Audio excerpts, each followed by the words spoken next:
Então, estrutura de sólidos. Pessoal, esperar começar a gravar, pessoal.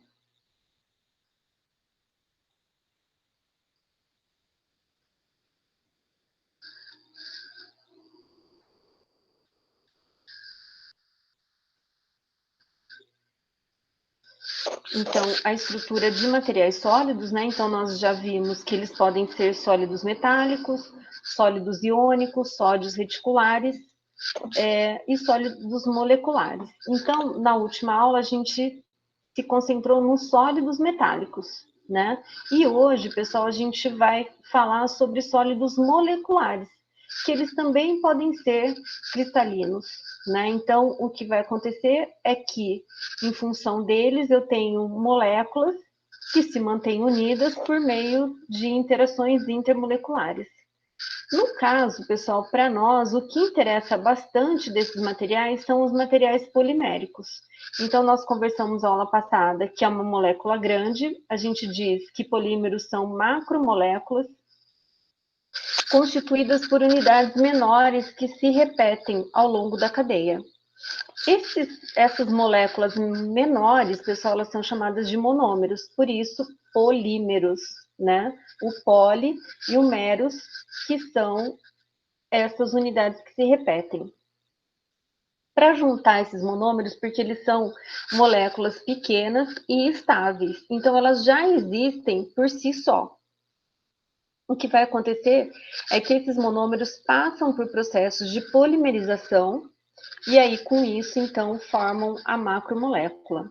E claro que cada vez mais que o homem domina essas reações de polimerização, melhor é o tipo de polímero, né? E mais capacidade ele tem.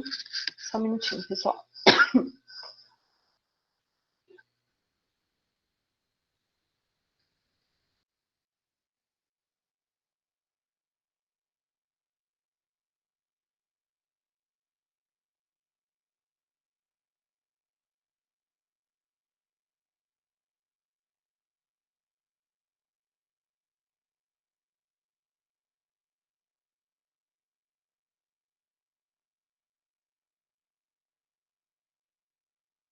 Ai, desculpa, pessoal, que a garganta secou aqui.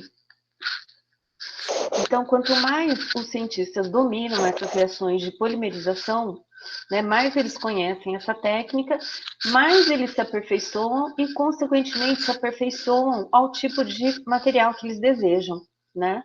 Então, aperfeiçoam para obter materiais que tenham propriedades físicas adequadas para as aplicações que eles desejam. Então, a área de ciência dos materiais e de polímero, principalmente, é uma área que ela cresce muito, né? Ela cresce e busca diferentes tipos de materiais poliméricos que tenham qualidade e especificidade melhor do que os que a gente tem hoje. Principalmente, pessoal, no que se fala de meio ambiente, porque a maioria dos polímeros, na verdade 90% dos polímeros que estão presentes no nosso dia a dia, eles não são biodegradáveis. E além de não serem biodegradáveis, eles têm um tempo de meia-vida bastante elevado. O que significa isso? Que vai estar no ambiente por muitos anos. Embora, pessoal, eles sejam considerados como resíduos inertes, né? Eles não reagem com o ambiente, que já é uma grande coisa. Mas a questão é que eles ocupam um espaço muito grande, né? E, consequentemente, isso acaba trazendo impactos muito negativos, né? Então, a gente pode ver em qualquer foto de aterro, qualquer foto de lixão, a gente vê uma grande quantidade de plásticos, desde sacolinha plástica até embalagens, até componentes de materiais, né? Então, o que acaba acontecendo é que ele vai ficar, né? Justamente porque esse tempo de meia-vida dele é bastante elevado. Quando nós falamos dos polímeros, nós temos os naturais e os sintéticos. Então, os carboidratos, que são macromoléculas, né? E que as unidades que se repetem são monômeros de glicose. Tanto que nós sabemos que o nosso combustível primário é a glicose e a gente obtém isso por meio dos carboidratos que nós ingerimos. Então, o que vai acontecer? No nosso processo de digestão, o que vai ocorrer com o carboidrato é um processo de despolimerização. Então, ele quebra essa macromolécula até chegar na glicose, e que aí essa glicose vai para o sangue e vai levar energia para os diferentes órgãos, certo? As proteínas, que alguns autores falam que é só uma macromolécula, ela não é um polímero, porque a unidade que se repete, as unidades que se repetem são aminoácidos, e os aminoácidos eles possuem a cadeia lateral deles diferente. Então, consequentemente, não é exatamente um único monômero que se repete, mas possui a estrutura. O látex também, que é a borracha, ela também é um material polimérico e a unidade que se repete nele é o isopreno. A seda, que é originária do bicho da seda, né, ele gera essas fibras que são nada mais do que fibras de celulose. Fibras de uma maneira geral, né, então as fibras do papel, as fibras da pasta de celulose também são materiais poliméricos e são os monômeros que constituem são unidades de glicose também. O cabelo, que é uma proteína, então ela vai seguir a estrutura da proteína. E tenho os materiais poliméricos sintéticos, que é o que mais nós temos, né?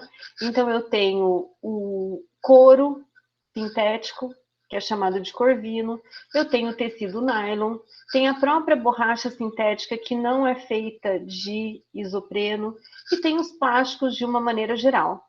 E os que não são plásticos, porque nós vamos ver que nós temos os polímeros chamados de termorrígidos, né, que eles têm características diferentes dos polímeros plásticos. E aí as mais variadas aplicações, né, como fibras de tecido, como mobiliário, como tintas, como brinquedos, como borracha sintética para pneu, como isolante térmico, como isolante de força de compressão, né? Então, alguns pisos, né, que eles têm a capacidade de absorver impacto. Então, se a gente for olhar ao nosso redor, a gente vai ver que tem uma grande quantidade de materiais plásticos, né?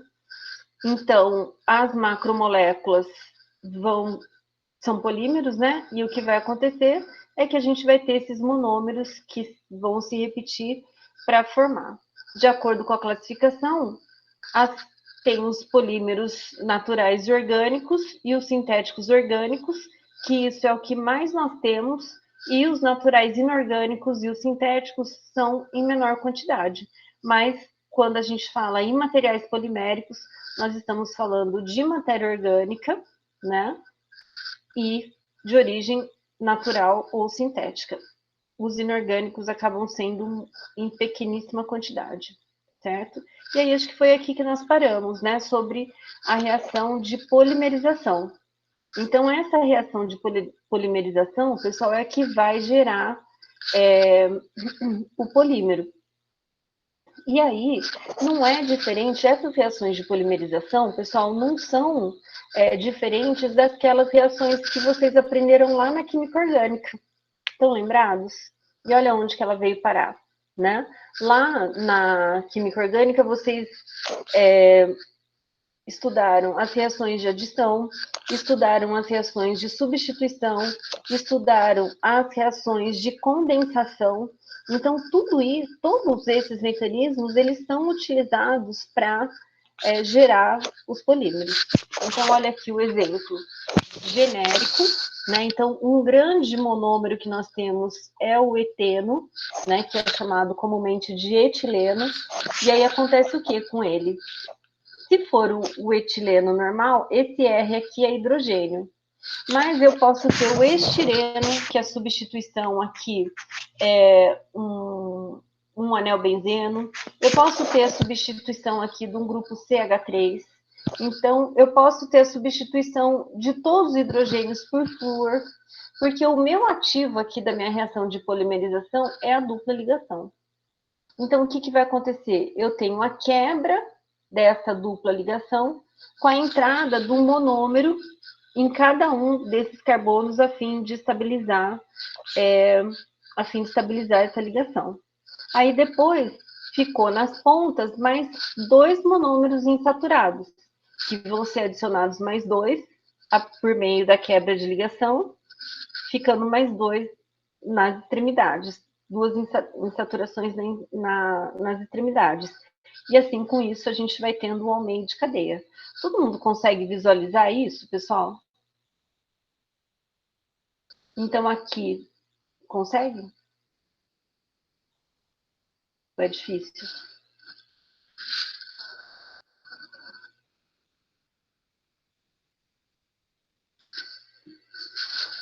Então, assim, com isso, pessoal, com essas reações, a gente vai tendo um alargamento da cadeia.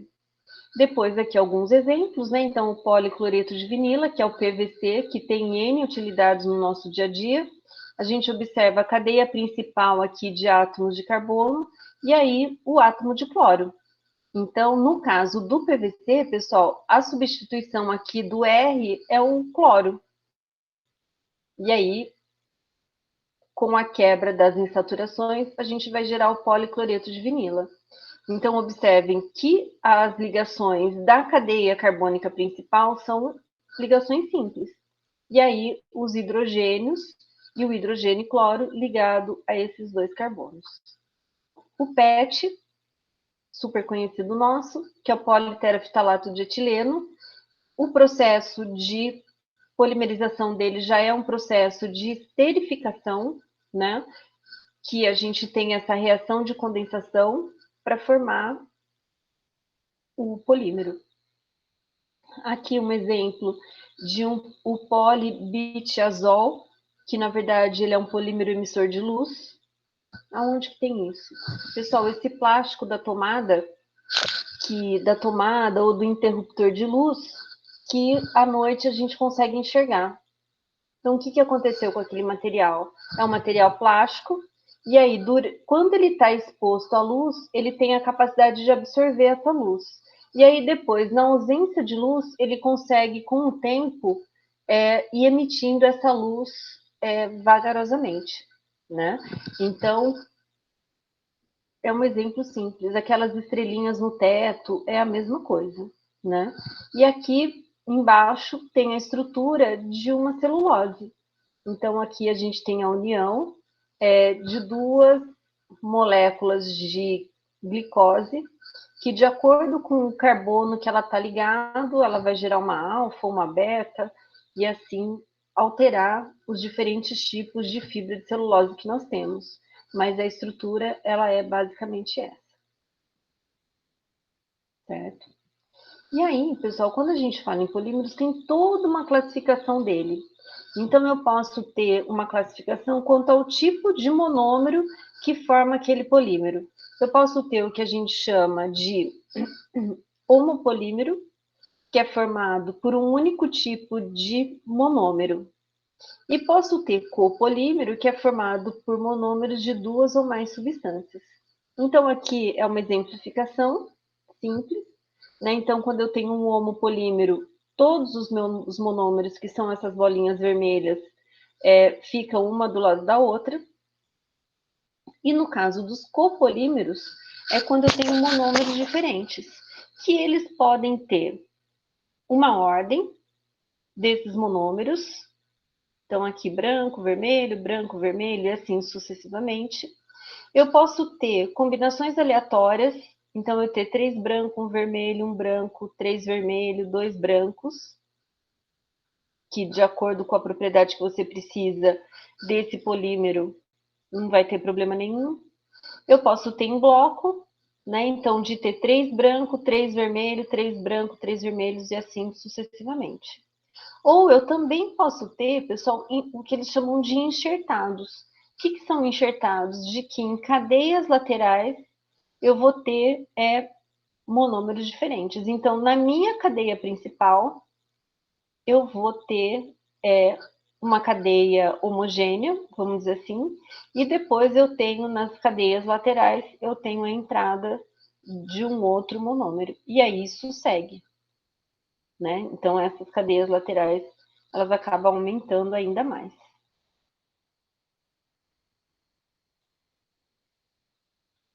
Uma outra classificação, pessoal, é com relação ao tipo de cadeia. Então, eu posso ter, que é a mesma classificação também dos compostos orgânicos de uma maneira geral. Eu posso ter os compostos que são chamados de lineares, então os monômeros se unem lado a lado, por meio daqueles carbonos secundários. E posso ter também, pessoal, os ramificados, que é quando tem uma ocorrência de ramificação ao lado do polímero ou reticulares, que no caso é quando eu tenho a saída, vamos dizer assim, de cadeias laterais partindo da minha, da minha cadeia principal. Mas vejo que essas cadeias laterais, elas acabam não se ligando uma na outra. Diferentemente, quando eu tenho os polímeros reticulares, que vejam que eu tenho as cadeias principais no sentido, e depois eu tenho as cadeias laterais que vão unir essas cadeias laterais. Desculpa, essas cadeias principais. Então, eu tenho as cadeias principais e aí depois as cadeias secundárias que vão unir essas outras cadeias, certo? Então, tudo baseado no tipo de ligação que os carbonos fazem. E depois, que é o mais bacana, é uma classificação quanto ao tipo de reação de preparação. Que uma delas, bastante famosa, é o polímero de condensação. O que faz esse polímero de condensação? Igual às reações de condensação, as reações de esterificação, que quando eu tenho a união dos dois monômeros, ocorre uma reação entre eles e aí eu tenho a perda de uma molécula pequena, que pode ser água, pode ser o grupo OH, que são os dois grupos mais comuns, que no caso é a perda do processo de hidrólise, a reação de condensação, então normalmente envolvendo um ácido carboxílico com um grupo hidroxila, que aí eu promovo a retirada de água e fica um átomo de oxigênio para unir as duas cadeias, ou então a retirada de grupo hidrogênio e OH, que aí no caso a condensação também vai ocorrer pela saída de água, ou saindo o OH, como está colocado aqui, eu posso ter a formação de insaturação da minha cadeia. Então, os exemplos clássicos que nós temos disso são as poliamidas e os poliésteres. A gente já sabe que a amida é uma função orgânica composta. Porque como que é formada a poliamida? Ela é formada pela reação da amina com uma amina com um ácido carboxílico. Que aí eu tenho a retirada da molécula de água e forma a ligação do C-O com o nitrogênio. Então, a reação do ácido carboxílico de um composto com o grupo amínico do outro composto. Então, que eu posso ter um ácido carboxílico reagindo com uma amina. Então, lembra que o ácido carboxílico aqui, o grupo ativo dele é o C-OH, e da amina é um grupo NH2, né? Pensando que ela está ligada a toda uma outra cadeia carbônica. Então, quando a gente usa o ácido carboxílico com amina, a gente vai fazer o quê? Tem a saída de água. Da onde sai essa água? Ela sai do OH do grupo carboxílico e sai do hidrogênio presente na amina. E aí, com isso, então, ele vai gerando uma poliamida. No caso dos poliésteres, nós temos também o ácido carboxílico, só que agora reagindo com o éster. E aí eu posso ter a retirada de uma molécula pequena de álcool, que pode ser um metanol, um etanol, e aí com isso eu vou gerando o processo de polimerização e gero um poliéster. Um exemplo na prática de poliamida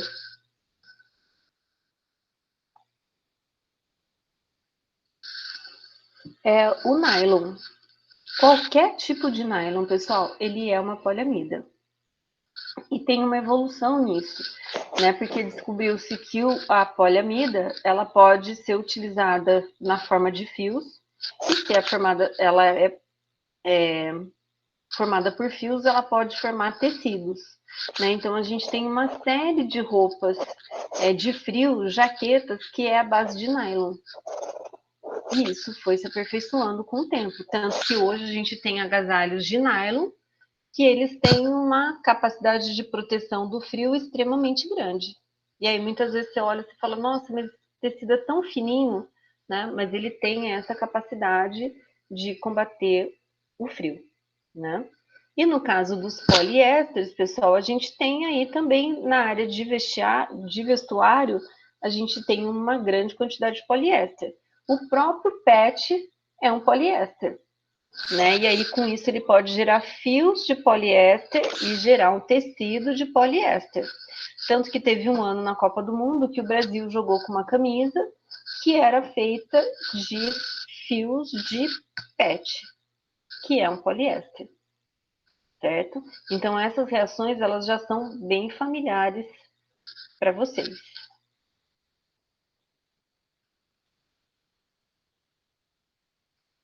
E aqui alguns exemplos, né? Então, eu tenho a proteína, que lembra que é macromolécula. Eu tenho a poliamida. Então, olha, o que a gente vê aqui. Vamos começar aqui na proteína. Olha aquele grupo do aminoácido, que é o nitrogênio, hidrogênio, carbono, a cadeia lateral dele, o H e o grupo carboxílico. O que vai acontecer para essa cadeia expandir? Esse meu OH aqui, do grupo carboxílico, vai reagir com o hidrogênio do meu grupo amínico. Ai, pessoal, eu tô com uma tosse seca. Só um minutinho de novo.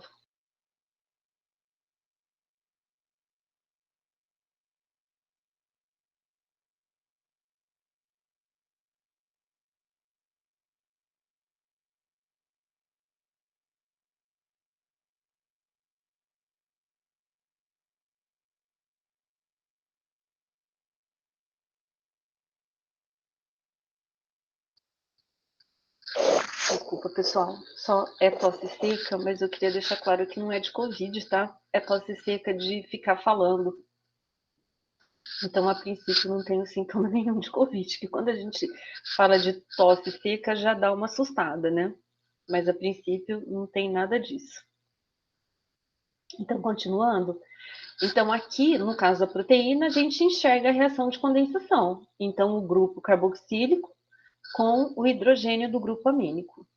Aqui da poliamida é a mesma coisa, é o mesmo princípio reacional, né? Então nós temos aqui o meu monômero que vai se repetindo em função do quê? Em função, olha aqui, o meu grupo carboxílico com o meu grupo OH e o grupo amínico aqui do lado. Então vai juntar o outro monômero aqui nessa lateral e um outro monômero aqui nessa lateral, por meio da reação de esterificação, que vai ser a retirada de uma molécula de água. No poliéster, a mesma coisa. Então, olha aqui que a gente tem o monômero é um éster, né? Então, C dupla O, O, e aqui a cadeia lateral, que já se liga a um oxigênio que está ligado a uma outra carbonila, e assim vai seguindo. Então, o que a gente tem aqui? A gente tem o oxigênio, o grupo, né? A gente tem aqui o grupo OH, da cadeia lateral do éster, né? Então, aqui o éster C dupla O, O, e aqui a cadeia lateral. E que a gente vê que tem o grupo hidroxila, que esse grupo hidroxila, então, vai reagir com um outro grupo hidroxila do outro monômero, que por meio de uma retirada de água, a gente vai formando as ligações que unem esses polímeros, que unem esses monômeros. Depois, então, o poliéster. Depois eu tenho os acrílicos, que no caso dos acrílicos a gente também vai ter as reações de condensação e a celulose, né? Que eu tenho a glicose que se une a outra glicose por meio dessa ligação que a gente chama de ligação oligossacarídica. né, que mantém, então, as duas cadeias unidas, certo? Então, pessoal, esses polímeros de condensação, eles são muito fáceis de entender o processo de polimerização, porque é justamente aquelas reações normais, normalmente de esterificação ou desidratação, que nós já vimos. Só que aí lembra que são 1000 monômeros, 2000 monômeros e até mais para formar o material polimérico.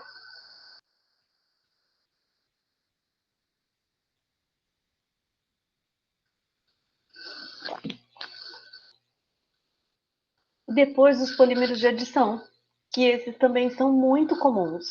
E o princípio de reacional é justamente aquela reação de adição lá da química orgânica, que envolve o quê? Envolve, pessoal, a saturação de duplas ligações. É o que nós mais temos. Então, olha só, no polímero de adição, nós temos adições sucessivas de unidades moleculares repetitivas, comumente preparados a partir de monômeros contendo uma ou mais ligações duplas. Então, os casos que nós vamos ver aqui são de exemplos clássicos desses polímeros que estão no nosso dia a dia. Então, olha só, o etileno, que o que aconteceu? Ele gerou o polietileno. Como que ele gerou o polietileno? Ora, pela quebra da ligação e a entrada de um monômero em cada uma das extremidades da cadeia. Gerou o polietileno. Veja que ele tem aqui o N embaixo, que significa que são N monômeros que se repetem para formar a minha cadeia principal. Depois eu tenho propileno, que veja, é a mesma coisa, ele tem os dois carbonos na dupla, só que ao invés de ter um hidrogênio, eu tenho um grupo CH3, que já vai gerar um outro polímero que tem propriedades e características específicas diferentes do polipropileno. Depois eu tenho o estireno vinilbenzeno, né? A mesma coisa, olha, a molécula é um etileno e que sofre substituição do hidrogênio por um grupo fenil, vamos dizer assim. E aí, com isso, então, forma o poliestireno. Alguém sabe, pessoal, quem que é o poliestireno?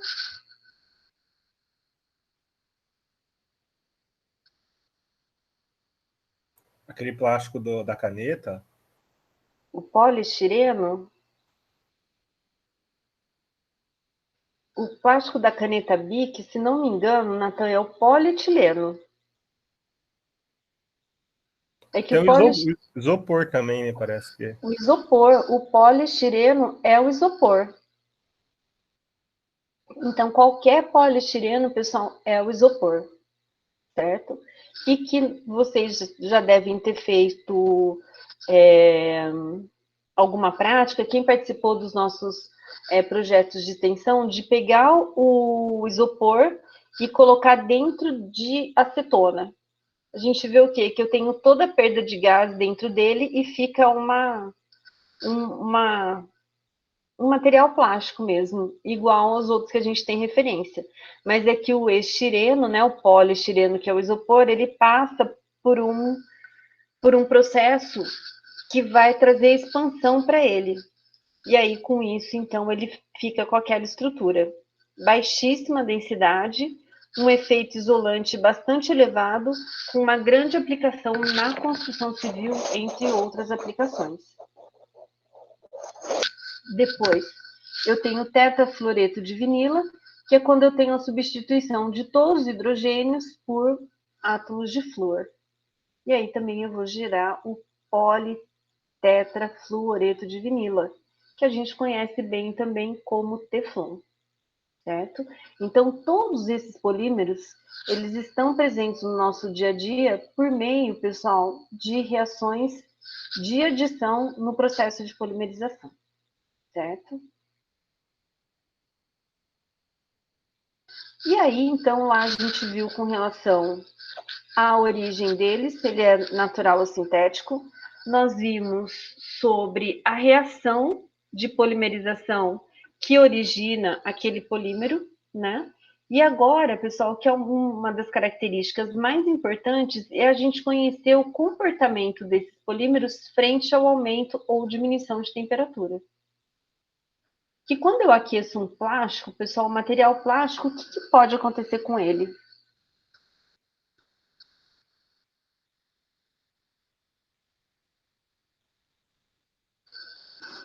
Acho que todo mundo já colocou fogo em plástico, já viu plástico pegando fogo, né, pessoal? O que acontece com esse material plástico?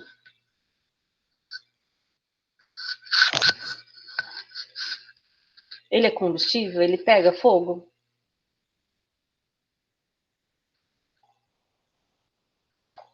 Ele pega fogo, pessoal, porque ele é um derivado do petróleo. Então, ele é naturalmente combustível. Quem já viu queimar qualquer tipo de plástico vê que ele sai uma fumaça preta. Por que ele sai uma fumaça preta, pessoal? Porque a cadeia polimérica é muito grande.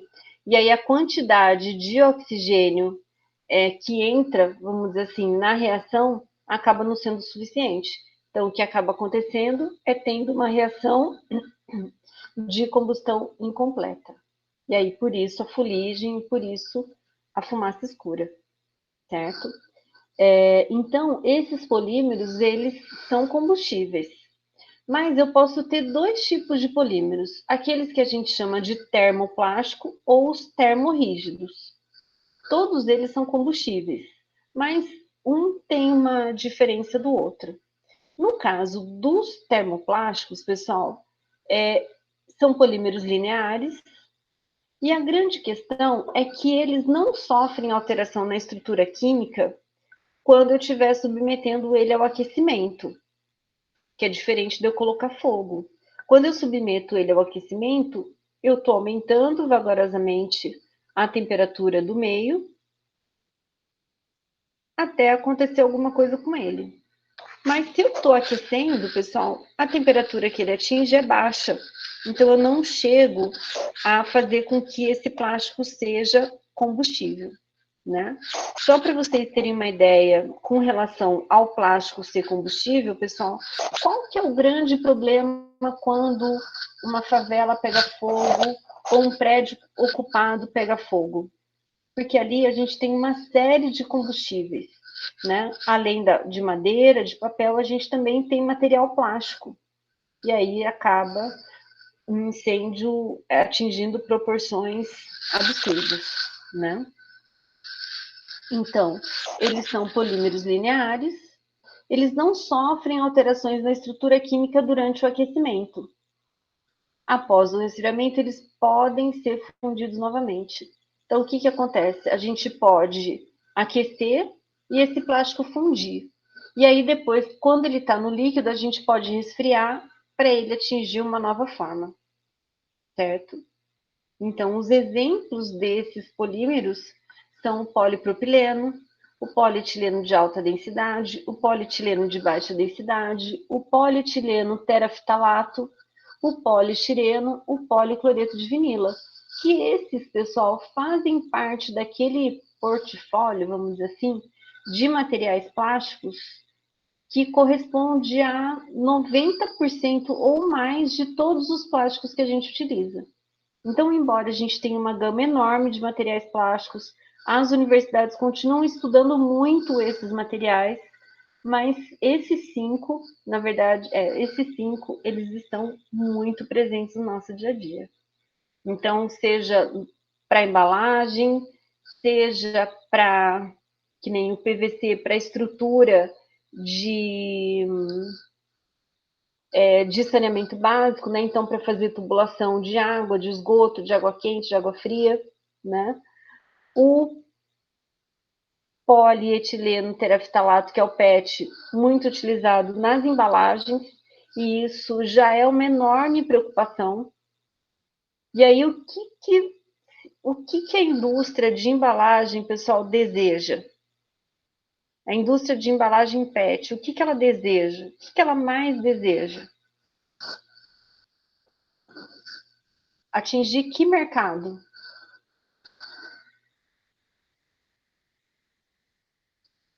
Hoje a gente sabe que uma das... Sustentável?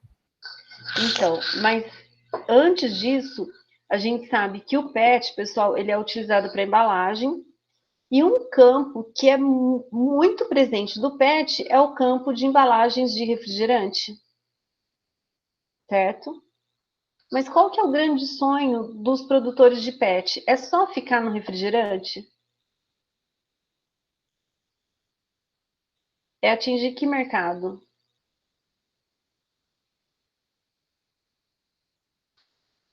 Qual mercado, pessoal, vocês imaginam que a embalagem PET gostaria de atingir?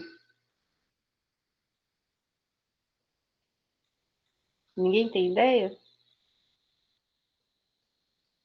Ele já ocupa de refrigerante. Qual será que ele gostaria de ocupar também? O que ele gostaria, pessoal, é a de cerveja. Então tem uma busca aí de alterar o PET, de fazer ajustes nas propriedades para que possa ser vendido cerveja em embalagens do tipo PET ou PET, né? E aí qual que é o grande entrave, pessoal? A questão da difusão gasosa. Então quando a gente fala, eu tomei coca, uma coca gelada, de garrafa PET e de garrafa de vidro, tem diferença? Ou é mito?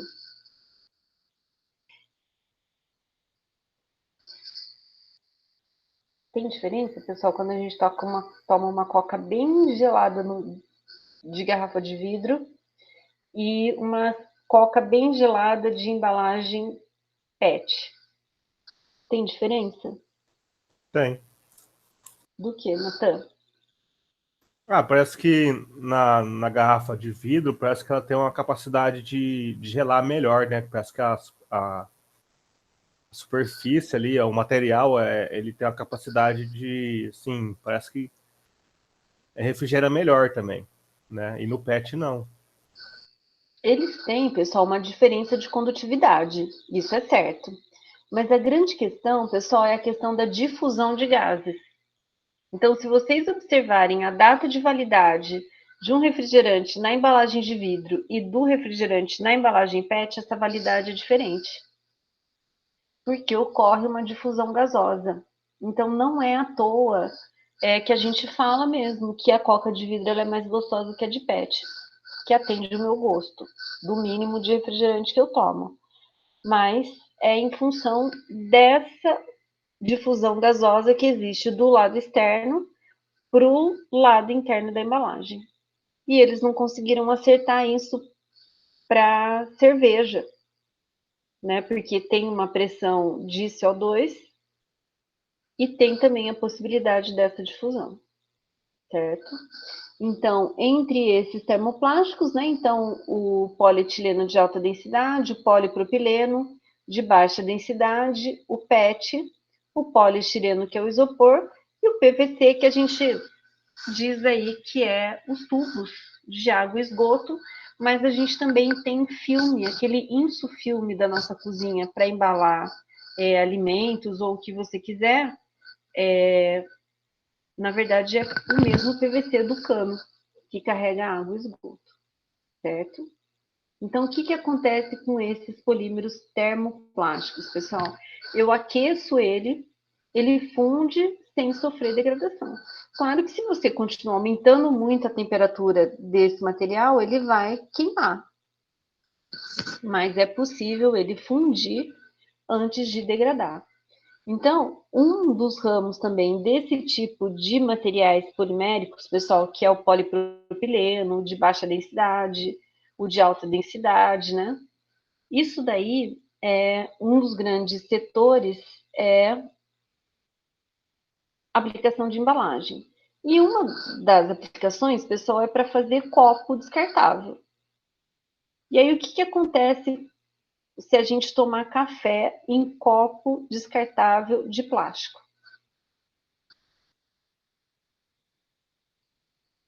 O que, que acontece ali?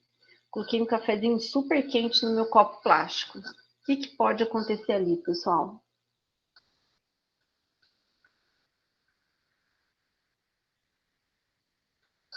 O que pode acontecer, pessoal, é furar o copo. Por quê? Porque dependendo da qualidade do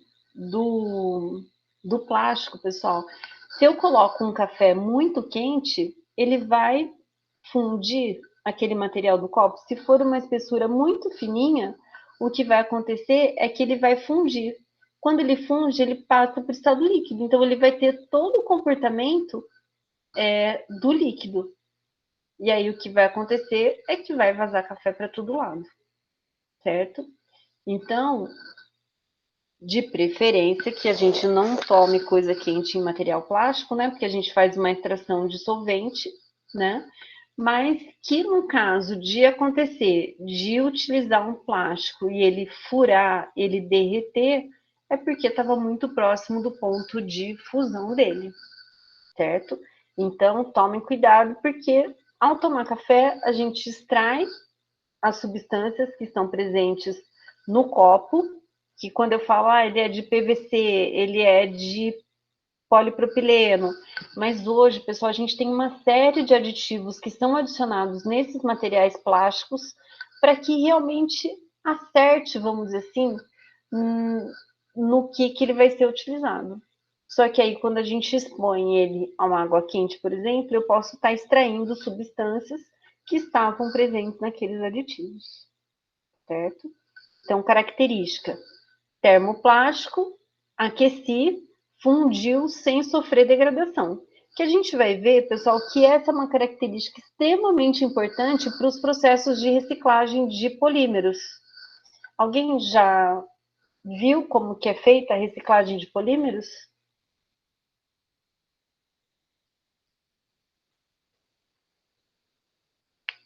Seria triturado primeiro o polímero para depois tá. Já vi utilizar em fazer sacos de lixo também. Então, mas qual que é o processo, Natan? Alguém sabe qual que é o processo? Que eu saiba, ele, tipo, o plástico ele é triturado, né?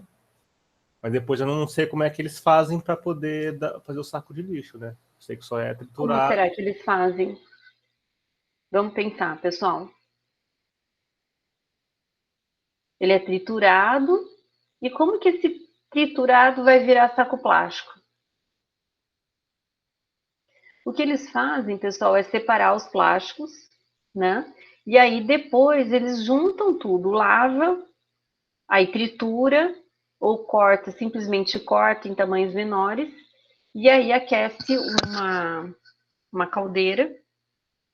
E então, desses materiais separados e triturados, eles são colocados numa caldeira e eles fundem, sem sofrer degradação. E aí o que vai acontecer é que ele fundiu, vai ficar no estado líquido. No estado líquido ele é homogeneizado por todos esses plásticos. A temperatura é controlada para que eu não tenha uma degradação na estrutura dele. Então aí, depois de fundido, todo homogeneizado, ele vai para um equipamento que a gente chama de extrusora, que vai moldar para o que você deseja aquele material, certo? Então, essa característica dele de ter essa característica física de ser um termoplástico permite que a gente faça a reciclagem desses 90% de material polimérico que está no nosso dia a dia, certo? Então, fundiu, não degradou. Já os termorrígidos, eles já são polímeros tridimensionais. Suas macromoléculas formam ligações em todas as direções do espaço. São aqueles que não fundem com aquecimento. Exemplos: resinas fenólicas, epóxi, poliuretanas, entre outros. Então, o que vai acontecer aqui no caso dessa fase de polímeros termorrígidos? A gente vai poder aquecer e, consequentemente, não vai fundir. E se a gente continuar aquecendo ele, ele vai se degradar. Alguém já pôs fogo em cabo de panela? Pode ver, aquilo lá é um material polimérico também. Só que ele é um material termorrígido. Ele é um péssimo isolante de calor, por isso que ele é utilizado como pegador, né, de panela, porque toda a panela está super quente, mas o pegador, como a condutividade elétrica entre os materiais é diferente, então um pouco sempre acaba passando, né? E então o que vai acontecer é que a gente tem vários exemplos, né? O próprio Durepox, todo mundo já brincou com massinha de Durepox, pessoal? Sim. Então o que acontece? Você misturava uma massa branca com uma outra massa cinza, e aí quando você misturava as duas, deixava um tempo e aí ele enrijecia. Uma reação de polimerização in loco, pessoal. Por quê? Porque na hora que misturou as duas massinhas, elas já começaram a reagir por um processo de esterificação e gerar o material o material epóxi, certo? Então, aqui os polímeros tridimensionais, suas macromoléculas formam ligações em todas as direções, são aqueles que não fundem com o aquecimento, e os exemplos mais clássicos são as resinas fenólicas, o epóxi, os poliuretanos, certo? Tenho também com relação ao comportamento mecânico. Então, a gente já viu a classificação de natural ou sintético, das reações de polimerização, do comportamento térmico e agora do comportamento mecânico. Então, o que vem a ser esse comportamento mecânico, pessoal? É aquele baseado na incidência de uma força e a retirada dessa força. É válido?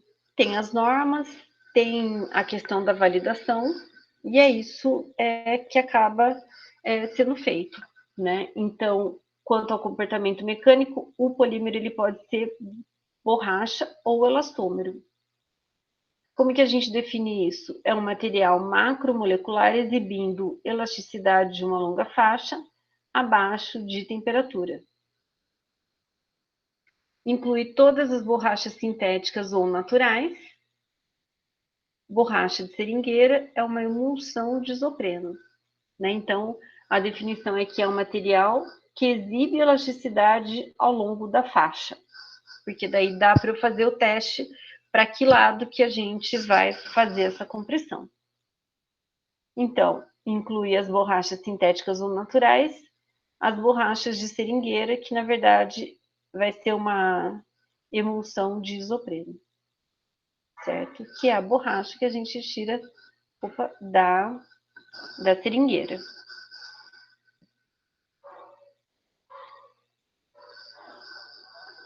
Depois, os plásticos, a gente tem, são materiais que contêm um componente principal, polímero orgânico sintético, e se caracterizam porque, embora sólidos à temperatura ambiente nesse estado final, em alguns estágios do seu processamento, tornam-se fluidos e possíveis de serem moldados por ação isolada ou contínua de calor e pressão, né, que entra um pouquinho lá na definição que nós vimos anteriormente. E, finalmente, as fibras, né?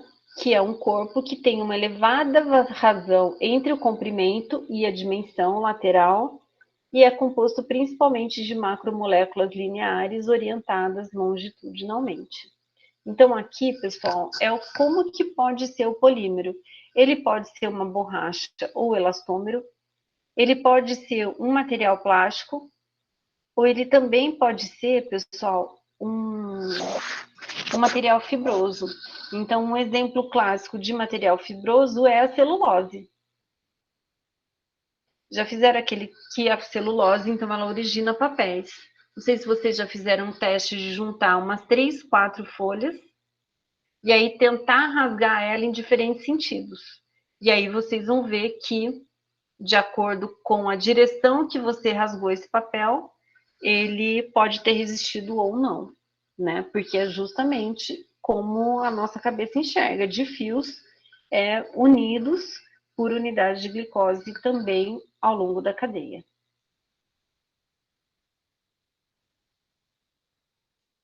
E aí um pouquinho sobre esses termoplásticos, né? Então eles são moldáveis a quente, possuem baixa densidade, boa aparência, são isolantes térmicos ou elétricos, né? Porque justamente em função dessa baixíssima condutividade, são resistentes ao impacto e possuem baixo custo. Então, quem que são eles? O polipropileno, o polietileno, o poliestireno, o policloreto de vinila e o politerafitalato de etileno. São os clássicos que nós temos.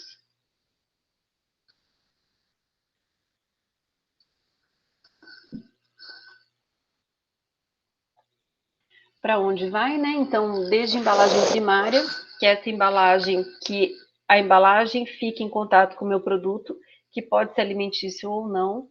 Na construção civil, que nós vimos que ele pode estar na forma de isopor, ele pode estar e ser utilizado como um isolante térmico. Eu tenho material polimérico, pessoal, utilizando para piso de chão. Então, academias que o pessoal solta peso, eles têm borrachas que têm a capacidade de amortecer isso, né? Produtos direto para o consumidor, que são aquelas coisas que a gente tem na cozinha, que dá de presente para a criança. Na questão dos produtos ao consumidor, né, como eu comentei, os eletrodomésticos, que o fato dos nossos eletrodomésticos estarem mais leves não significa que a gente alterou a qualidade desses materiais. No setor automotivo, então eu tenho desde as espumas que compõem o banco de uma Lamborghini, até, em alguns casos, o couro sintético que é utilizado. Depois a gente pode ter os painéis, os acrílicos dos painéis, então tudo isso materiais termoplásticos. Depois, 2% de tudo gera descartáveis, né? Outros materiais 13, outros filmes 5 e outras fibras 3, né? Então, na verdade, uma forma da gente enxergar onde que estão esses materiais. Mas acho que todos ou a grande maioria já tem um discernimento sobre isso, né, pessoal? Tem todo esse discernimento?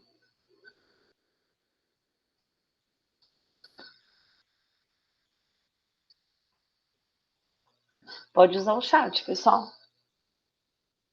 Então, consegue enxergar onde estão esses materiais?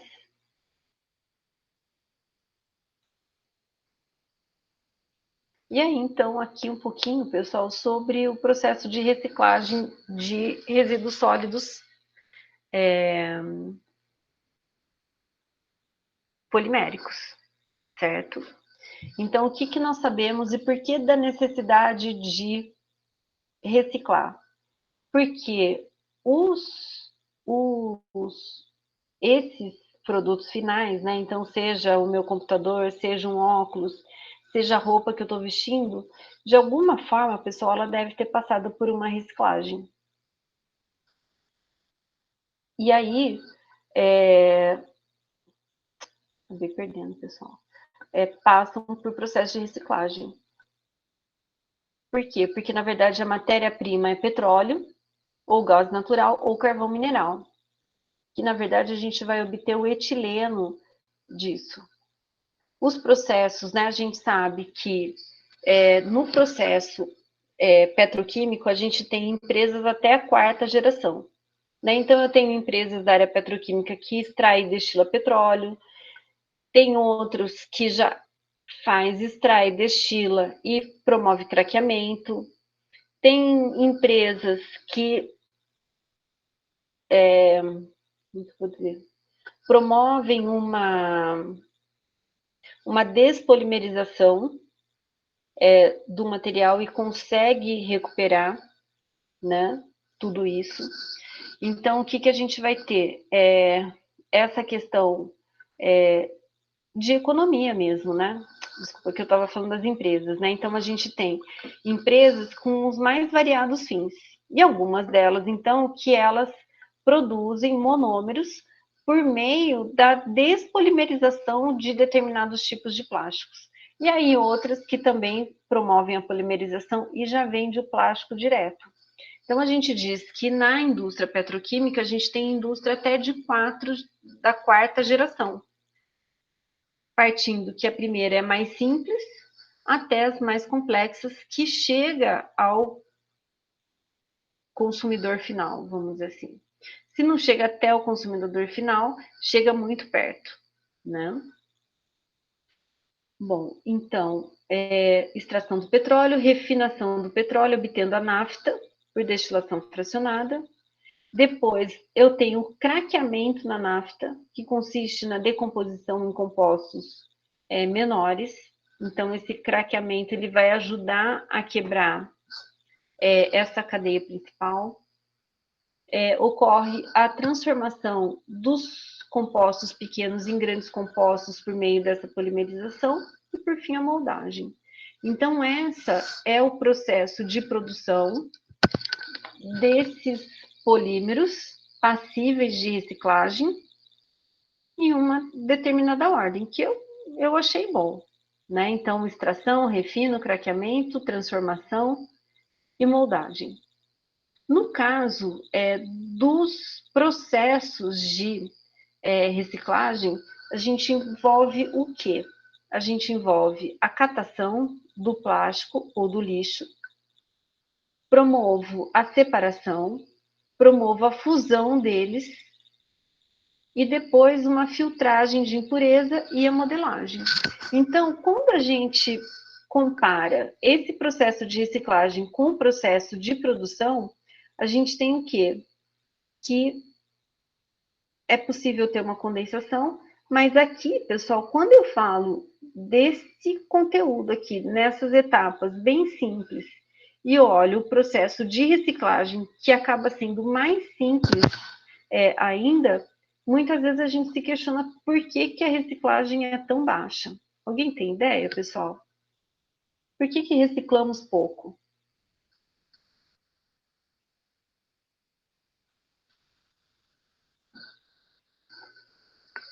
Será que é só uma questão... Será que é uma questão social? É uma questão ecológica? Como que é isso, pessoal? Seria o custo? Principalmente pelo custo envolvido, né? Então, isso tem que ser o quê? Uma fonte de renda para as pessoas que trabalham com isso.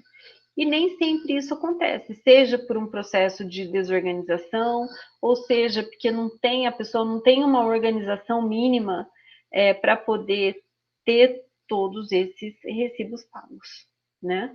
E aqui no caso, a gente ainda vê que no processo de reciclagem, a gente começa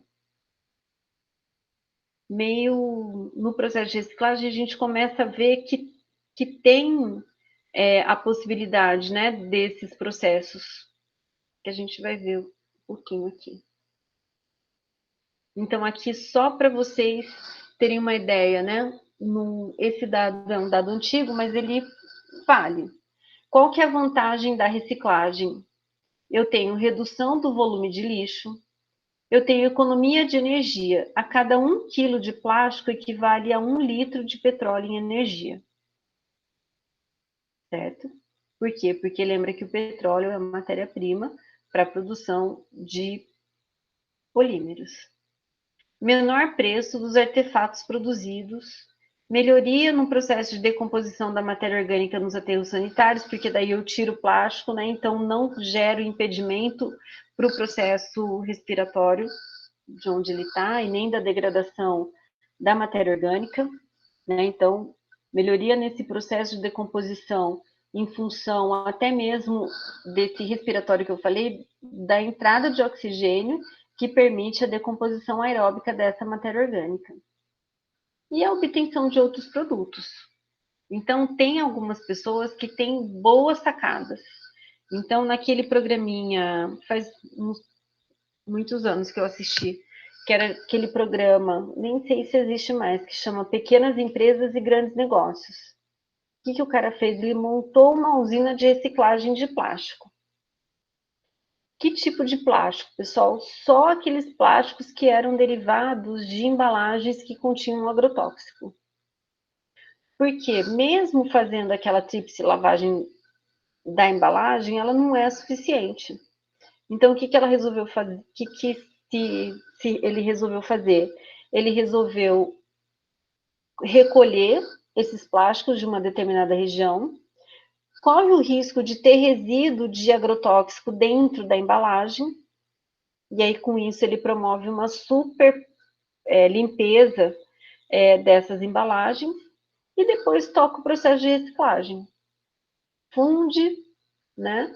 E modela ele novamente. E no caso dessa empresa, o que ela fez? Ela era especializada em produzir conduíte. O que é o conduíte? É aqueles canos que vão dentro da parede, que ali passam todos os fios elétricos. E aí, por que é bom? Porque, na verdade, ele tirou o resíduo do aterro, deu uma vida nova para ele, e ainda, pessoal, a aplicação que foi dada é uma aplicação de longa duração. Porque quantas vezes que a gente tira o conduíte de uma casa?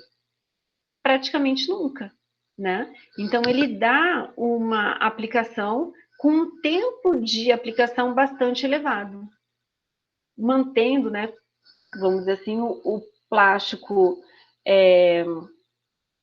mantendo o plástico útil, né?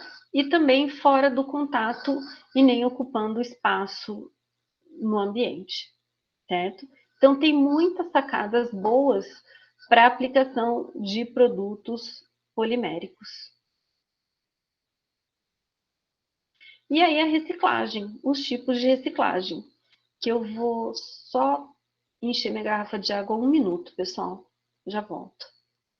Não vou dar conta aqui com a garganta. Só 1 minutinho.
Pronto, pessoal.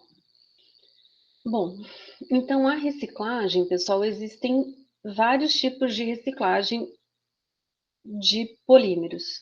E aí tem um pesquisador na Unicamp que chama de Paoli, e que ele propôs num artigo 4 tipos de reciclagem.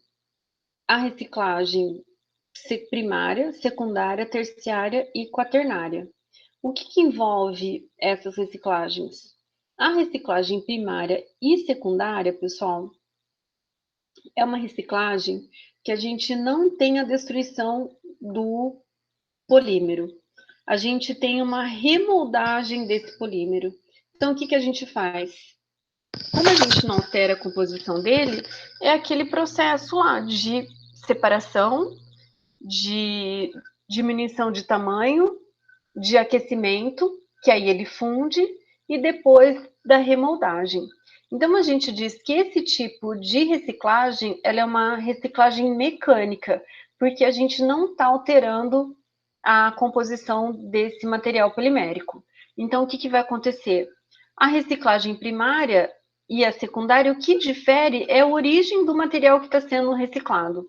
No caso da reciclagem primária, eles utilizam polímeros, geralmente de processos industriais, que eles não foram consumidos. Então, a gente diz que são polímeros virgens. Então, a paras de processos, de produtos, é um exemplo de material virgem, porque ele não entrou em contato com, se for para uma embalagem, ele não entrou em contato com o produto, certo? E a reciclagem secundária já é um resíduo polimérico proveniente do resíduo sólido urbano, que ele então já teve uma utilização. Então a gente diz que é um polímero de pós-consumo. Então a primária, polímero virgem, e a reciclagem secundária, ele utiliza polímeros pós-consumo. O processo é o mesmo, certo? Então, o que vai acontecer não vai ter alteração da composição desses polímeros. Então, o que ele fala aqui, né? Então, a reciclagem secundária, vou ter a conversão de resíduos poliméricos dos resíduos sólidos urbanos por um processo ou uma combinação de processos que tem uma menor exigência do que o produto obtido como polímero virgem. Reciclagem, como exemplo, né? Então, reciclagem de embalagens de polipropileno para obtenção de sacos de lixo. Que nós tiramos o plástico pós-consumo do ambiente, mas a gente não deu uma aplicação muito nobre para esse plástico, certo? Mas, pessoal, do meu ponto de vista, está valendo, né? Porque quanto mais a gente retirar e dar utilidade para esse plástico, é melhor. Tudo bem? E depois eu tenho o que a gente chama de reciclagem terciária e quaternária, que é essas, pessoal, já no caso, a terciária a gente chama de reciclagem química. O que é reciclagem química? A gente vai ter uma transformação desse polímero. Então, o meu polímero, ele deixa de ser polímero por esse processo. Então, por isso que a gente fala que é uma reciclagem química, porque eu gerei uma transformação total do meu material. Então, é um processo tecnológico de produção de insumos químicos ou combustíveis a partir de resíduos poliméricos. Que são insumos químicos? Eu posso voltar a gerar o monômero. Então, nessa reciclagem, por exemplo, eu promover uma reação de despolimerização. E aí eu volto a ter um monômero. E aí, desse monômero, eu posso, de novo, gerar um polímero. Que aí, pessoal, existe uma polêmica, né? Por que polêmica? Porque, no meu entendimento, essa reciclagem terciária, ela não é reciclagem. Porque a gente não vai ter o produto de novo, né? A gente vai gerar um outro produto. Mas, no contexto de que ele está reaproveitando aquele resíduo, cabe, né? Mas, na verdade, a gente está transformando ele em outra coisa. E depois a reciclagem quaternária, que também é um processo tecnológico, que fala que é a recuperação de energia desses resíduos. De que maneira? Quando eu incinero esses resíduos. Claro que é uma incineração controlada, eu não posso pôr fogo no polímero, né, no plástico, porque a gente sabe que eles são combustíveis, então ele vai pegar fogo. Mas o que acontece é que eu não posso fazer uma incineração descontrolada, porque nesse processo de queima eu gero muitos subprodutos, desde dioxinas, desde dependendo do polímero, né, de átomos de cloro. Então, eu não posso fazer uma queima simplesmente, né? Então, o que acontece? No caso da reciclagem terciária e da reciclagem quaternária, a gente tem processo tecnológico. Aqui no Brasil, se utiliza esse tipo de reciclagem? Utilizamos essa reciclagem terciária e quaternária?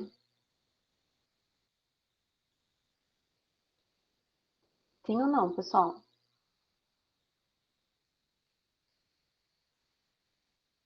Não utilizamos. Por que que não utilizamos, pessoal? Porque envolve um custo elevado. Então, não utilizamos. O que é feito no Brasil são as reciclagens primárias e secundárias, que elas são muito simples, porque envolve só a fundição. Eu não preciso de nenhum aparato tecnológico para isso. Tanto que muitas prefeituras possuem usinas de reciclagem de materiais plásticos, certo? Então, aqui, ó, como observação, reciclagem primária e secundária são as mecânicas ou físicas, e a reciclagem terciária, ela é chamada de química, e a quaternária é energética, porque daí a energética eu vou obter a energia liberada da quebra das ligações, certo?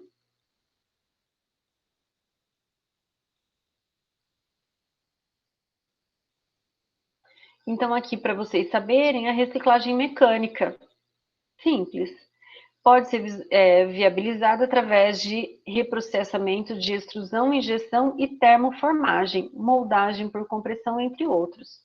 Então, para esse fim, são necessários procedimentos que incluem a etapa de separação do resíduo polimérico. Por que separação? Porque não adianta eu fundir junto PVC com polietileno, porque aí eu vou misturar os dois e eu não vou ter as características nem do PVC, nem do polietileno, por exemplo. Né? Então, é super importante a separação desses materiais poliméricos. Como que eu separo, pessoal? Duas formas. Ou por diferença de densidade, ou pela sinalização que existe nesses materiais nacionais. Porque obrigatoriamente a norma da BNT exige que eu tenha o símbolo do material plástico que tem ali, que é aquele símbolo da reciclagem, que pode ter dentro desse símbolo, pode ter as abreviações, né? Se é polipropileno, é PP, se é PET, é PET, se é policloreto de vinila, PVC, ou então ele pode ter número, então número 1 até o 6, que isso é conhecido. Então, se o número é 1, eu sei que é PET. Se o número é 3, é o polietileno de alta ou baixa densidade, não vou ter certeza, certo? Por quê, pessoal? Porque ainda não é muito a reciclagem de materiais plásticos que nós fazemos. Então, esse processo de separação, na maioria das vezes, dá por catação ou por densidade, que é jogar esses resíduos dentro de um tanque, e aí parte deles vão flutuar e parte vão afundar. E aí, com isso, então, eles vão promovendo o processo de separação. Então, a separação, que pode ser essa por água, densidade ou catação. A moagem, que é homogeneizar o tamanho desses materiais. A lavagem, para tirar os resíduos. Secar, que é uma etapa importante, porque a secagem, ela faz com que a gente retire água do ambiente e, consequentemente, diminua os processos de degradação. O reprocessamento, que é depois da secagem, pode ser um processo de extrução ou injeção, mas que vai fundir esses meus resíduos num único lugar, para depois moldar e transformar ele num produto acabado final, certo? Então vejam que eu não tenho nenhum aparato tecnológico nesse processo. Aqui os símbolos que eu falei para vocês, é uma norma da BNT 13320, né, que é o PET, o polietileno de alta densidade, o PVC, o polietileno de baixa densidade, o polipropileno, o poliestireno e outros. Então, todos os polímeros de origem nacional, eles obrigatoriamente precisam ter esse símbolo. Então, pessoal, por favor, não vai me dizer que o fato de ter 3, 4, 2, 1 é a quantidade de vezes que esse plástico foi reciclado, que não é isso. Ele identifica o tipo de plástico, certo? Então, de um modo geral, as empresas fazem por separação de densidade, quando elas são maiores. No caso da reciclagem química, pessoal, é um processo reacional. Então, ali ocorre uma reação.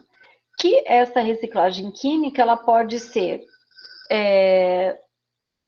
por processos de expolimerização.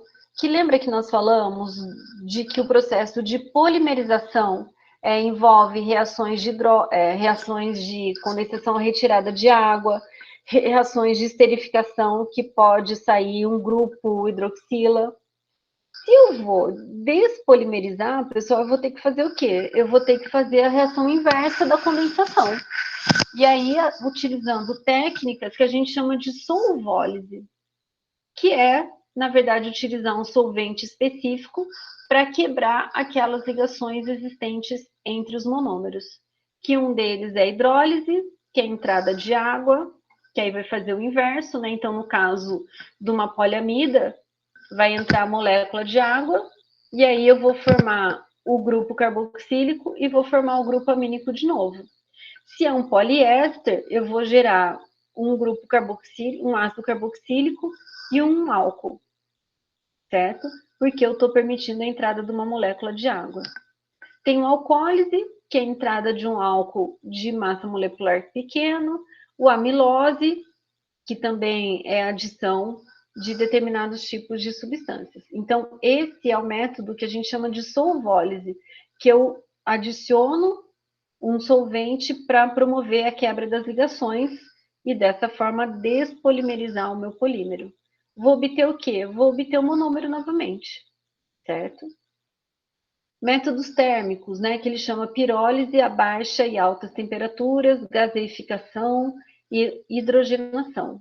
Que aí eu vou destruir, né, e aí eu vou gerar outro tipo de insumo que deve ter possivelmente um outro fim, né? Métodos térmicos catalíticos, que é o aquecimento e a utilização de catalisadores seletivos. Então, veja que envolve aparatos diferentes, né? Então, aqui no Brasil, a gente não utiliza esse tipo de reciclagem.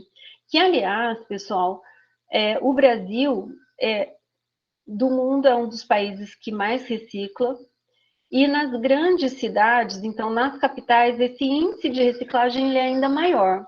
Por que esse índice de reciclagem é maior, pessoal? Porque, na verdade, a gente atrela a reciclagem de materiais a questões sociais também. Então, muitas pessoas acabam vivendo de recolher os resíduos, né, sólidos da cidade e vender para empresas recicladoras. Então, com isso, a gente também movimenta. Então, nas capitais, a gente tem um aumento da reciclagem, porque, infelizmente, a gente tem um aumento de pessoas que não possuem uma mão de obra qualificada. E aí, consequentemente, elas acabam recolhendo materiais recicláveis, certo? Então, a gente atrela aí também uma questão social. Aqui algumas observações, né, com relação à hidrólise, né, que é utilizada bastante com PET, utilizada para poliésteres, poliaminas e poliuretanos. No caso, o PET, que é um poliéster, ele é utilizado também para fazer essa hidrólise. Aqui algumas condições de pressão e temperatura, para vocês verem que realmente não são técnicas simples. Algumas observações com relação à pirólise a baixa temperatura, que mesmo estando a baixa temperatura, ela vai promover uma degradação térmica do meu produto, né, do meu polímero. A hidrogenação também, né, então veja que temperaturas elevadas e pressão também bastante elevadas. Então, olha aqui, os métodos de despolimerização permitem obter os monômeros de partida, de novo, pela reação de despolimerização, que podem ser purificados por métodos convencionais e repolimerizados, formando polímeros virgens novamente. Por isso que eu não gosto de chamar a reciclagem terciária de reciclagem, porque na verdade a gente vai gerar um polímero virgem, que aquele polímero virgem que eu gerei, ele não é reciclado, certo? Percebem aí a questão da reciclagem? E aqui a questão da incineração, né? Alguns dados do quanto que é utilizado. Aqui no Brasil também a gente não promove o processo de incineração de materiais poliméricos, né? Então, se o reuso do resíduo polimérico não é prático ou econômico, é possível fazer o uso do conteúdo energético a partir da incineração. Então, no Japão, os resíduos sólidos são pré-separados em materiais combustíveis e não combustíveis. E aqui alguns dados, né? Que em 93, 50% dos resíduos sólidos urbanos eram incinerados, né? No Japão, isso, tá, pessoal? Aqui não. O conteúdo da energia é alto, maior que de muitos materiais. O valor calórico de 1 kg de resíduo polimérico é compatível com 1 litro de óleo combustível e maior do que o carvão, então ele poderia substituir isso. A questão são os subprodutos gerados da queima desse material polimérico, né? Os resíduos poliméricos contidos no resíduo sólido urbano contribuem com 30% desse valor calórico, permitindo a produção de eletricidade, vapor ou calor. Então, a aplicação é nobre, mas a gente precisa aí de incineradores específicos, né, para que a gente não tenha uma simples mudança de poluente, né? E agravando ainda, né? Porque o polímero ele é um material inerte no meio ambiente, né? Então, segundo as normas, ele é classificado lá como nos resíduos sólidos, né? Como classe 2, né, que é aquela classe que ele é inerte, então ele não reage com o ambiente, mas à medida com que a gente incinera ele libera subprodutos que são extremamente tóxicos, né? Então é uma prática que requer cuidados em função do que é gerado, certo? Então, pessoal, o que eu queria comentar com vocês sobre polímeros é isso. Eu vou disponibilizar para vocês o artigo do Di Paoli, que ele é bem completo e fala com detalhes sobre esses processos de reciclagem. Então, a nossa prova, pessoal, ela está agendada para terça-feira que vem, e aí o assunto é até essa parte de polímeros. Tem uma atividade que eu ainda quero fazer com vocês, pessoal, que eu vou disponibilizar, já era para eu ter disponibilizado, mas eu vou disponibilizar ela amanhã para vocês, e vocês podem me entregar até o dia 7. Então, aí vocês têm um período de 15 dias para estar realizando essa atividade, certo? É um tema super importante, é um tema de concursos, pessoal, para aqueles que almejam, né? Então, vale a pena a gente saber bem sobre isso. E não é difícil, né? Porque as bases das reações vocês já conhecem todos aí da química orgânica. Tudo bem, pessoal? Alguma colocação? Oi, Patrícia. Eu já fui. Eu queria tirar uma dúvida mais rápida. Quando a gente faz a incineração do plástico, do polímero, normalmente a gente sempre faz queimada normal, às vezes sempre pega algum plástico. Ou quando vai fazer esse processo de reciclagem do polímero mesmo, do plástico, libera alguma substância que é tóxica, talvez eu possa ter pegado metade da parte que você falou, ou se você não explicou. Isso. E se caso essa substância for liberada, não tem que converter para uma outra substância menos tóxica, vamos dizer? Então, é que se ela é queimada dentro dos incineradores, Joaquim, dentro do incinerador, o incinerador ele já é adequado para queimar esse tipo de resíduo. E aí ele mesmo já contém filtros que vão reter essas substâncias tóxicas produzidas. Então, não é eliminado. Agora, se eu queimo ao ar livre, sem nenhum controle de temperatura, porque nos incineradores, eles controlam até a temperatura da queima, porque controlando a temperatura da queima, você também controla os produtos gerados. Então, se você queima esse resíduo polimérico ao ar livre, você não está controlando a temperatura de queima e muito menos os subprodutos que estão sendo gerados. E geram subprodutos tóxicos, como os hidrocarbonetos poliaromáticos, Se é polímero oxigenado, ele pode formar as dioxinas. Então, é por isso que não dá para só queimar polímero. A gente precisa ter o equipamento adequado para isso. Certo? Entendi, obrigado. Mais alguma questão, pessoal? Só vou fazer a chamada aqui, então. Aqui tá a Amanda. Bruno.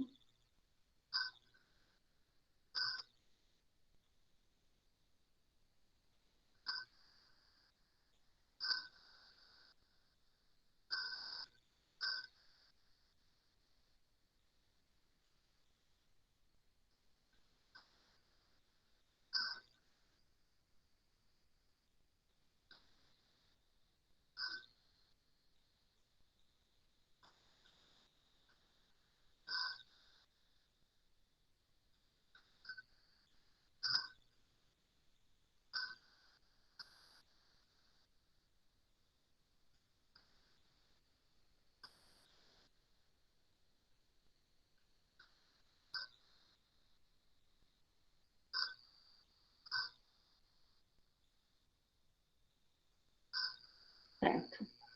Pessoal, então tá feito.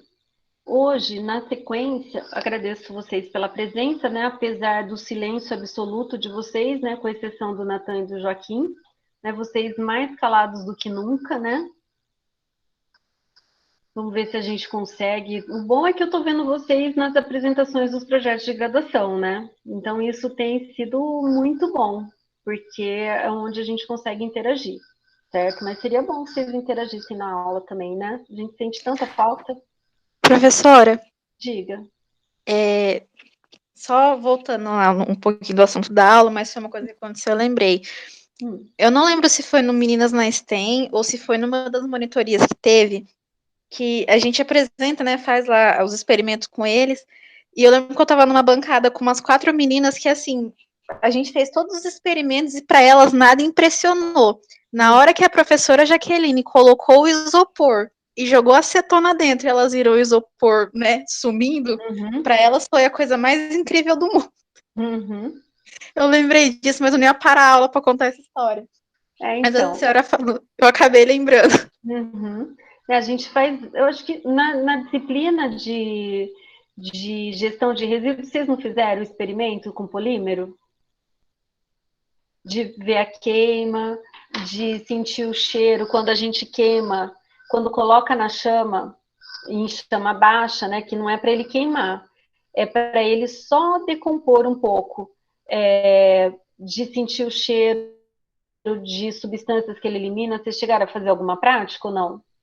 Não, né, pessoal? Vocês fizeram ano passado, né? A gente não teve aula prática.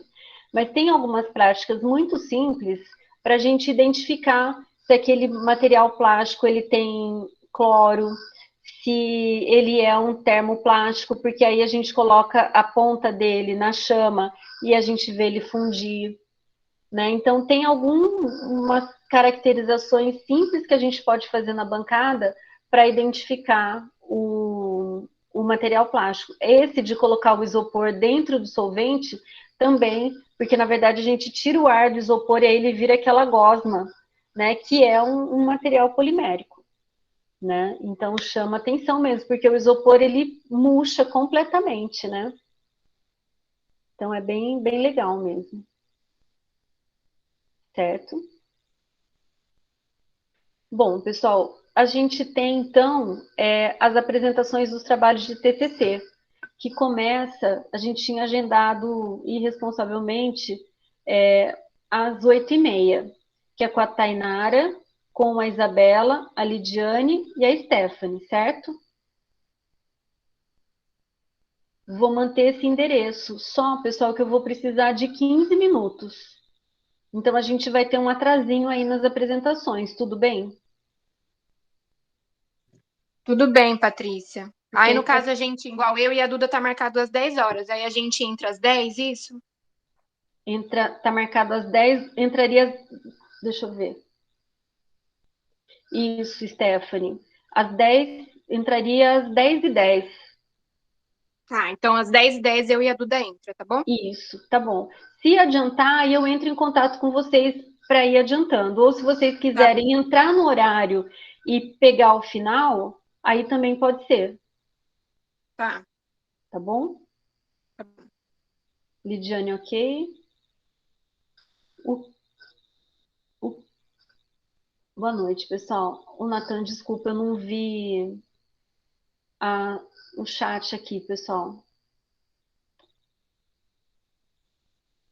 Eu vou anotar as perguntas aqui. Professora, Oi. era para mim e para a Bia ter apresentado sexta-feira, só que aí, por causa do negócio da internet, eu não conseguia entrar. Aí a Beatriz falou que a senhora ia ver um dia para a gente apresentar. Isso. Que daí eu converso depois com você, Diana. Tá bom. Tá bom? Obrigada. Ai, desculpa, pessoal, acabei não rolando o chat aqui, tinha alguns comentários. Eu vou olhar direitinho, aí depois eu respondo para vocês. Então tá, pessoal. Então, 15 minutinhos só eu já volto.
Boa noite, meninas.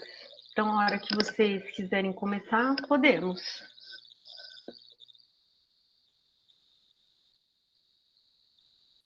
Ô, professor, antes deles começar, deixa eu só fazer aquela pergunta, perguntar se era isso mesmo que estávamos falando na sexta-feira na apresentação. O que, Giovanni? Deixa eu só pegar aqui a imagem.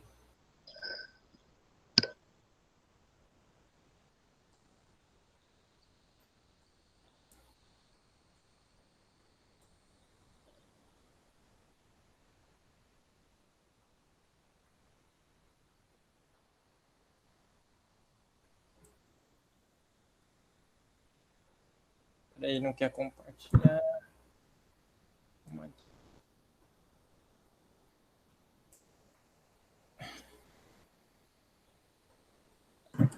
Pro, boa noite.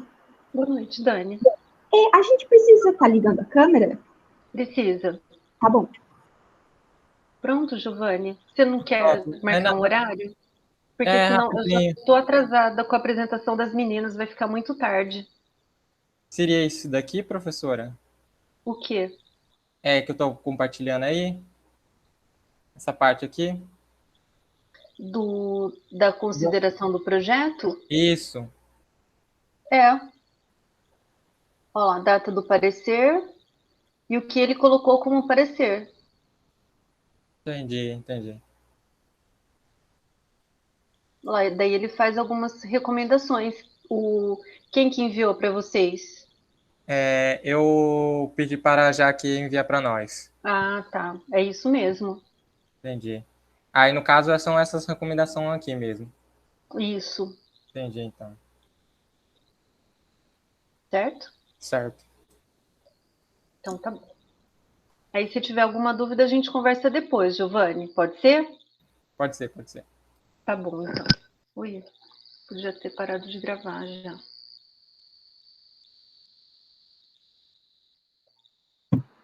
Pro, vou